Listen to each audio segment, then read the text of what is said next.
ఎన్నో సంవత్సరాల నుంచి పాపం పిల్లల కోసం ఎదురు చూస్తుంటారు. ఒక 8-9 సంవత్సరాల నుంచి పిల్లలు ఉండరండి. ఒక్కసారి దేవుడు గర్భఫలాన్ని పండిస్తాడు. పండించగానే ఆ పిల్లగాడిని పెంచి దేవుని కొరకు ఎవరైనా ఇయ్యగలుగుతున్నారా? ఒక్కరైనా.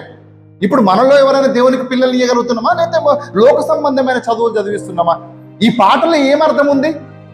నా జ్యేష్ఠ పుత్రుడిని నీకిచ్చినా చాలదు దేవుడా అని అంటున్నాడు అన్నమాట పాటలో. అంటే ఇక్కడ ఏం చెప్తున్నాడు? ఈ ప్రజలు పెదవులతో నన్ను గణపరుచుతున్నారు కానీ వారి హృదయము నాకు దూరంగా ఉంది. వారు మానవులు కల్పించిన పద్ధతులు దైవోపదేశములని బోధించుచు నన్ను వ్యర్థముగా ఆరాధించుచున్నారు. ఏది నిజమైన దైవారాధన? పాఠంలోకి వచ్చాం ఇప్పుడు. ఏది నిజమైన దైవారాధన అంటే వ్యర్థముగా ఈ ప్రజలందరూ ఆరాధిస్తున్నారంట.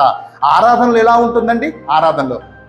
ఆరాధన ఎలా చేస్తారు? స్తుతులు, స్తోత్రాలు, వేలాది స్తోత్రాలు దేవా, కోట్లాది స్తోత్రాలు దేవా. కోట్లాది స్తోత్రాల